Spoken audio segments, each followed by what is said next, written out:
katanungan nyo ay sasagutin ko naman kung ilang buwan po ba dapat magkaroon ng ads on Reels. So mga kalalabs, bago natin sisimulan yan, kung kayo po ay baguhan dito sa aking page na ito, please don't forget to follow me. At pakibahagi na rin po ang ating content mga kalalabs kapag ito ay nagustuhan nyo, dahil alam ko maraming mga content creator ang makakuha ng idea nito para mas mabilis po sila magkaroon ng ads on Reels.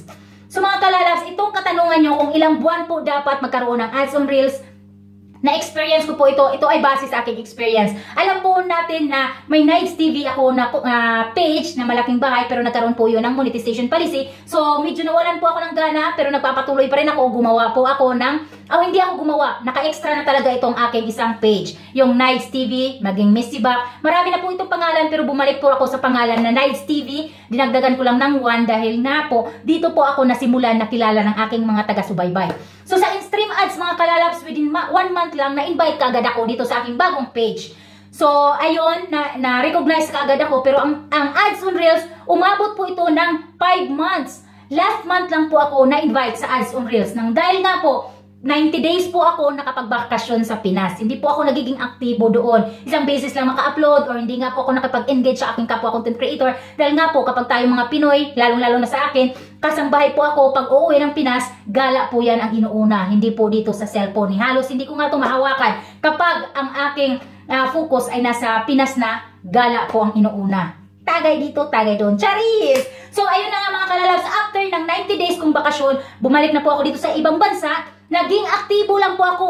30 days ko po yung sinusunod-sunod na nagiging aktibo, nagiging, kumbaga, ini-enhance ko ang aking mga content, iniiwasan kong mga prohibited formats ni Meta. Yan lang po mga kalalabs, yung 6 na mga prohibited formats ni Meta. Or dito lang tayo mag-focus mga kalalabs. Huwag po natin i-upload ang mga pictures, photos, basta walang no motion siya na nilagyan lang natin ng music, wag na lang po natin yan i-upload sa Reels. Dahil nga po, sa platform ni Meta, may photo naman. So doon po natin ilagay yung mga no motion. Wag na po dito sa ating Reels. Dahil yan po ang paglabag nyo sa prohibited formats ni Meta. Kahit wala siyang violation, pero prohibited formats na pinagbabawal niya po yan dito sa Reels.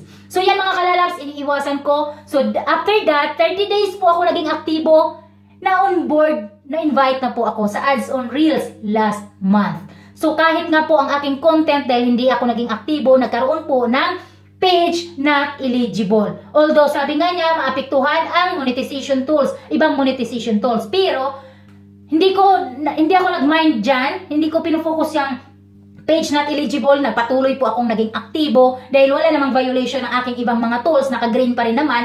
So ayun nga po, kahit merong ganyan pala, pwede pa rin po tayong ma-invite sa ads on Reels. So, huwag po tayong mapanghinaan ng loob.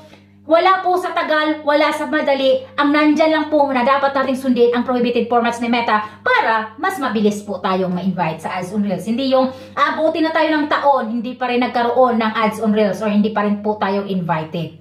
So, yun lang pong topic natin for today mga kalalabs. Thank you for watching!